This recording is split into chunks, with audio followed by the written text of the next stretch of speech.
প্রতিদিন নিজের খামার থেকে প্রায় 1000 ডিম সংগ্রহ করেন বাদশা মিয়া। ডিম বিক্রি করে রীতিমতো লাখপতি বনে গেছেন এই প্রান্তিক খামারি। এটা দিয়ে আমি মোটামুটি ভালো ইনকাম করতেছি। 108টি মুরগি নিয়ে শুরু করা বাদশার খামারে এখন ডিম দেওয়া মুরগির সংখ্যা 4000-এরও বেশি। বর্তমানে প্রায় 3000-এর মতন লেয়ার মুরগি আছে। আত্মীয় স্বজনের কাছে কিছু ধার দূর করে আইনে 108টা মুরগি তুললাম।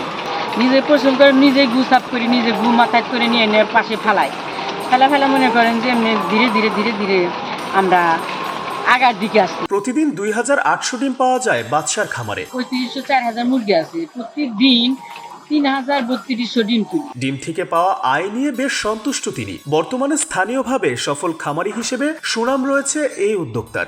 আমরা বর্তমানে বিক্রি করতেছি 1100 টাকা সব। 1000 মুরগির সেট শেষ হয়ে গেল, তারপরে আবার তুললাম 1500 মুরগি ধীরে ধীরে পালতে নিজেরাই, এর মধ্যে কোনো কর্মচারী ছিল না, আমরা একাই করছি এই সমস্ত। আমি আমার হাজবেন্ড আমরা মিলেমিশেই করছি। একসময় এলাকায় মুদি ব্যবসা করত বাদশা মিয়া। মুদি দোকানের আয় দিয়ে সংসারের খরচ মেটাতে না পেরে খামার করার স্বপ্ন দেখেন তিনি। এরপর শুরু হয় ডিম দেওয়া লেয়ার মুরগির খামার। 22 বছর ধরে পরিচর্যা করা মুরগি খামার থেকে উপার্জিত অর্থে ছোট দুই ভাইকে উচ্চ শিক্ষায় শিক্ষিত করেছেন বাদশা মিয়া। তাদের একজন বর্তমানে ব্যাংক কর্মকর্তা এবং অপরজন স্থানীয় কলেজের প্রভাষক। আমার দুইটা ভাই উচ্চ শিক্ষায় শিক্ষিত করছি। একটা পুলিশ লাইন কলেজের প্রফেসর বানাইছি, আর একটা সোনালী ব্যাংকের সিনিয়র অফিসার হয়েছে। আমার মনে করেন যে 28 বছর ধরে বিবাহ হতে, আমার দুইটা মেয়ে একটা ছেলে। আমার মেয়ের যখন 1 বছর বয়স তখন আমি ফার্ম করি, এই পোলট্রি ফার্ম করি। তখন 108টা মুরগি ছিল। তখন থেকে আমার চিন্তা ভাবনা ছিল যে আমি ধীরে ধীরে আরো প্রতিষ্ঠিত হব, এগিয়ে যাব।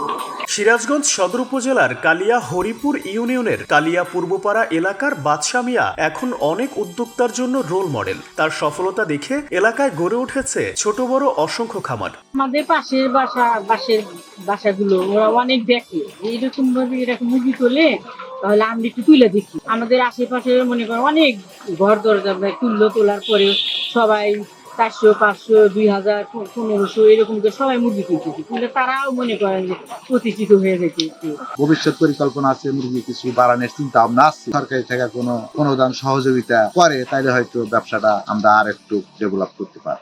বাদশা মিয়ার মতো কেউ উদ্যোক্তা হতে চাইলে সব রকমের সহযোগিতা করার আশ্বাস দেন জেলা প্রাণী সম্পদ কর্মকর্তা ডাক্তার AKM আনোয়ারুল হক। যেখানে প্রজনন খামার আছে সেখান থেকে ওরা 100-200 এইভাবে প্রান্তিক লেভেলে যারা 100-200 মুরগি পালন করে, ওরা ওখান থেকে মানে সরকারি নির্ধারিত মূল্যে 15 টাকা রেটে পারবো মুরগি, সেই হিসাবে তারা ওখান থেকে মুরগির বাচ্চা নিয়ে ওরা প্রান্তিক পর্যায়ে পালতে পারে। এবং ওদের জন্য যে যাবতীয় ভ্যাকসিন, যেটা আমাদের মুরগির টিকা প্রদান এবং বিভিন্ন সরকারি বিভিন্ন সময় যে অনুদানগুলো আমরা ওই খামারিদেরকে দিয়ে থাকি আর কি। সত্য, বস্তুনিষ্ঠ ও নিরপেক্ষ দৈনিক জনবাণী।